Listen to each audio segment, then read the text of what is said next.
Over the years, I've often needed to show a format working, whether it's a cassette player, mini disc, record player, whatever it is. And it's nice to have a pre-recorded tape, or whatever the format would be, to demonstrate on that device. And as a result of that, people have sent me things and they've said, oh, you can use this. This won't hit any content matches on YouTube. And I'm grateful for that. And this helps everyone out. It helps me to be able to demonstrate that device without having to use some of the YouTube audio library music. And it also helps to promote that person. So people like Richard Horton or Anders Enger Jensen and other people besides, and a couple of them I'll mention in here. Let's start off. I'll pick this box up on the top here. So that one comes from Nathan at Dead Media Tapes. You might have heard me mention Dead Media Tapes. In fact, behind me here somewhere, there we go, I have got this release. You might remember this, the Mark Ronson Late Night Feelings.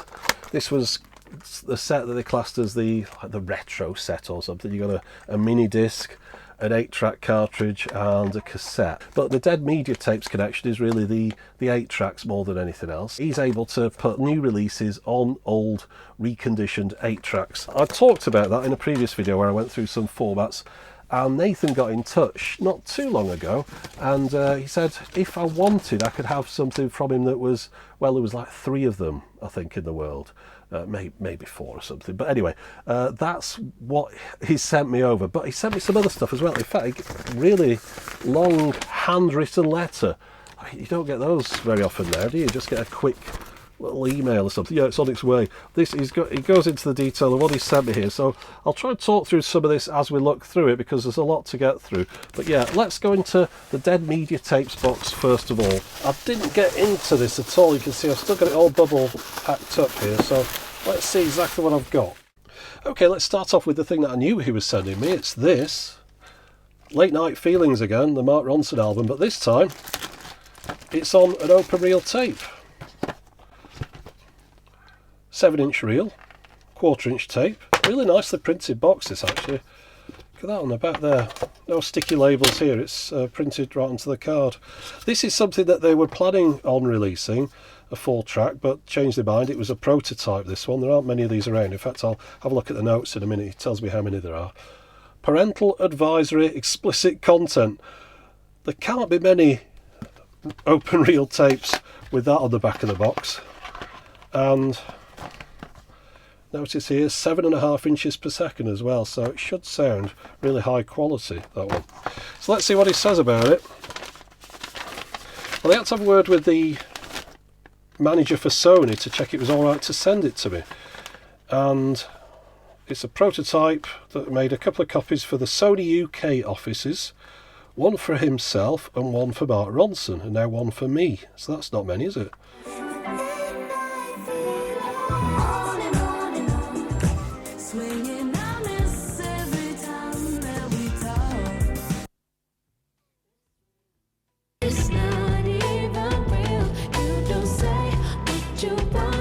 Right, now here's the next one, another 4-track. I'll just get it out of the cellophane so we can look at it a bit clearer. So it's the Galaxy Electric, Tomorrow Was Better Yesterday. Okay, now the story with this one is that initially they wanted it at 3.75 inches per second, so it would all fit on one side of the tape. They changed their mind to 7.5 inches per second after the boxes were printed up. But there you go. This is 3.75 inches, so it shows you how little tape you actually need for that album. Apparently the artwork for this was done by Julian Montague.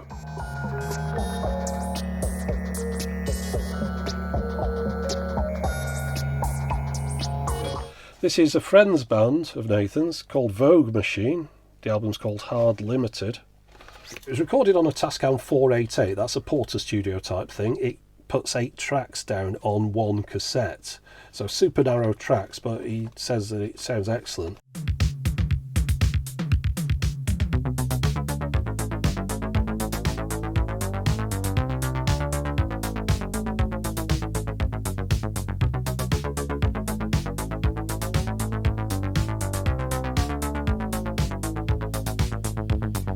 Now the final 4-track is this one, Browningham, Got to Get It Out of Here.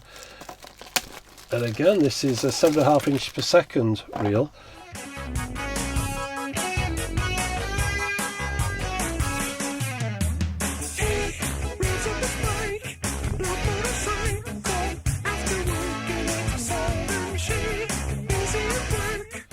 And then finally, he sent that, an 8-track of the Pointer Sisters. He wanted to throw in an example of the custom transfer work he does. If a customer already owns a copy of an album, this is an individual, on some other format, then he'll do a custom one-off transfer. So you've got a favourite album, you can ask him to put it onto an 8-track, or he'll also do it onto a reel tape if you want. And of course, not everyone has an 8-track recorder, for example, and of course he does a nice artwork on them. So he says he's been swamped with orders for these over the last year or so. Well, for the legal reasons, I'll say yes, I definitely do have a copy of this album already on some other format. But yeah, here's one of his custom 8-tracks. Really nice. I mean, it does look like a professional release, of course.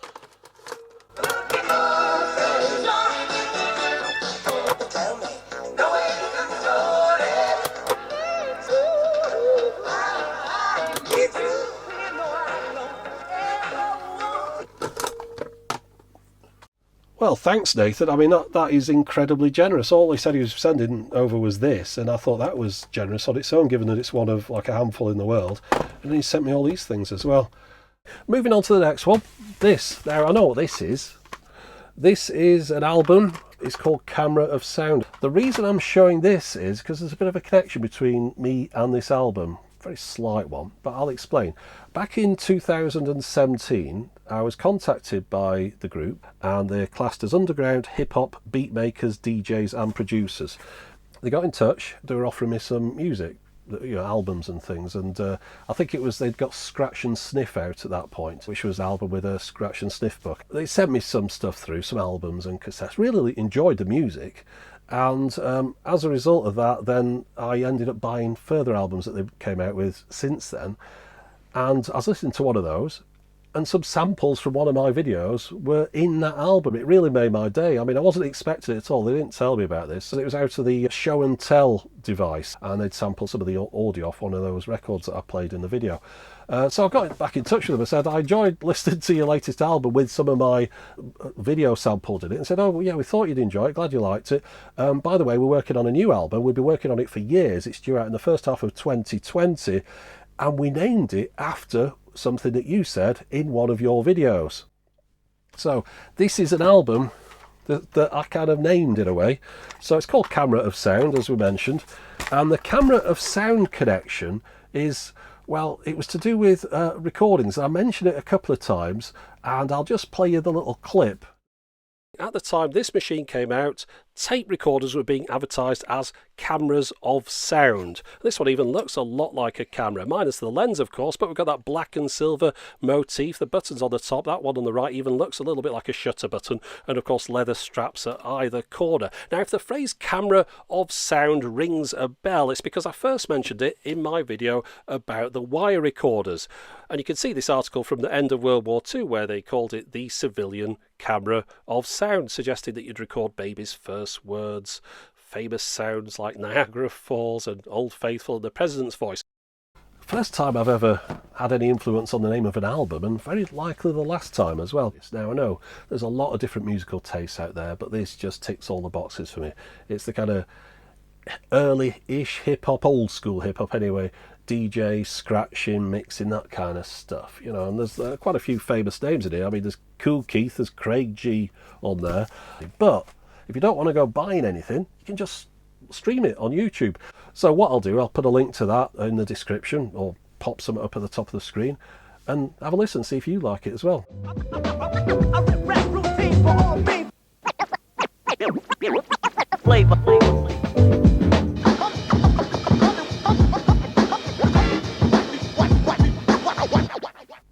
Okay, well clearly this contains some LPs, but it might have some cassettes in it as well. This comes from Tony at Red Manor Records. Tony had a YouTube channel, still around, called Cassette Comeback. He's not updating it anymore now, but he had a store where he sold new old stock cassettes, but the truth is he kind of ran out of the ability to find new old stock cassettes. Not enough to run a business anyway, certainly not at sensible prices. It just shows you the price of old decent quality cassettes has shot through the roof. Anyway, his next venture was to start a record label, and he's doing things a little bit different to most like independent small record labels. it's all about the quality. If you go on his website, he talks all about he's using quiet vinyl, and he's done mastering that isn't like brick walled, you know, like the Loudness Wars, where you kind of put all the audio up to the top. As a result, the sound is quieter, but then you just turn your volume up, and because he's using decent quality 180 gram quiet vinyl, should be a good quality. I say I haven't listened to it yet, it's still in the box, but that was one thing he mentioned to me. He's also doing CD82 mastering, like they should be mastered. The quiet bits are quiet, the loud bits are loud. And also cassettes on Type 2 and Type 4 as well as Type 1, and also he records it at single speed. Now, a couple of these things I've mentioned, it's more for artists. If you're an artist and you want your music released on 8-track tapes for dead media or reel-to-reel, or if you want Tony to do this quiet vinyl and the Type 4 tapes, you know, get in touch with these people. All the links are in the video description. Anyway, let's see what Tony's sent over, because he mentioned one record, but there's obviously more than that in here. Okay, so this is what was inside the box. 2 albums here, each of which are compilations. So Guitars of the Underground, it says at the top. You can say you liked them before they got big. Mentions there, heavyweight coloured quiet vinyl. And then this is Synthwave 2, 20 fresh Synthwave anthems. This is a double album, so we've got 2 180 gram vinyl discs in here. And then, in addition, both of them come on mini disc and cassette. But again, not just any cassette, metal tapes. You can see on this one here, we've got a Axia Type 4 tape. I can't see what's in here yet, because this is a double album on metal tape. 2 cassettes, 2 metal tapes. I mean, I don't think that has ever happened in the retail space. I don't think you could ever go and buy a double album on 2 metal tapes.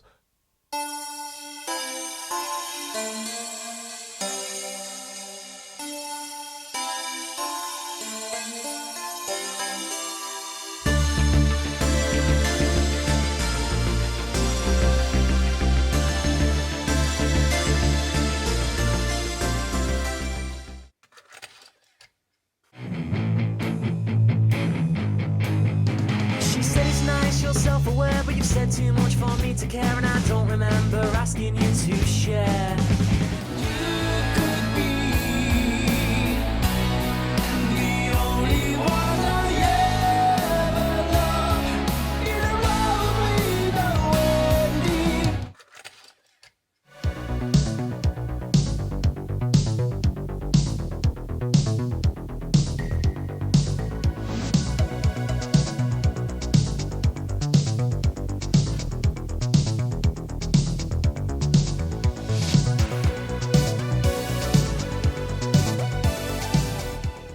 So I've got to give a massive thanks to Tony for sending these over. It's incredibly generous. When he said he was sending something across, I thought it might just be a mini disc or a cassette. This is perfect for me to be able to compare the difference between these formats. So thanks again, Tony. These will come in very handy. Okay, now this is the last one, a couple of CDs from Candy Apple Blue. This is their new album, or CD, and they sent me 2 copies, which is a good idea, because I ended up losing one of the last ones. I don't know what happened to it. I think I put it inside a machine, but which machine, I don't know. There's a lot of different CD players. This is called Second Sight. Just in case you don't know who Candy Apple Blue are from the last time I showed them, they are a synth pop duo, American synth pop band. This is a 16-track album, available on limited edition compact disc. Yeah, CD's always handy for me to demonstrate CD players, probably more than anything else, but great because it's got CD text in it. So when I was demonstrating copying things perhaps over to a mini disc, I could see whether or not the CD text information is transported across, that kind of stuff.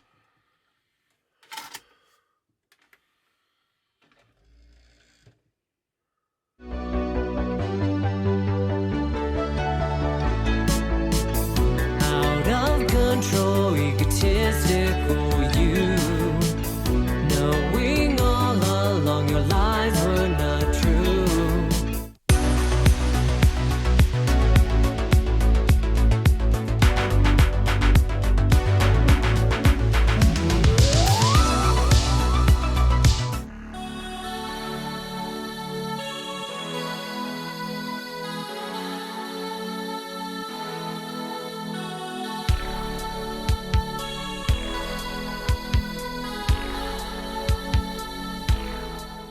So there you go, that was a look at a few of the pre-recorded titles that I've acquired over the last few months. If you want to know more about anything that I've shown in this video, there's links in the video description. Please don't send anything through unsolicited though. All the things that have been sent to me are from people that I know, and I've also got to say I've got enough stuff to be getting on with now in most of the normal formats. However, if you're bringing out something new that I can play without a YouTube content match on a particularly unusual format, well, yeah, please get in touch. But get in touch, don't just send it over. Anyway, hope you enjoyed some of that, if not all of it. Who knows? Your choice. You can hate the whole thing if you want. It's already happened now. Not much we can do about it, either you nor I. So that's it for the moment. As always, thanks for watching.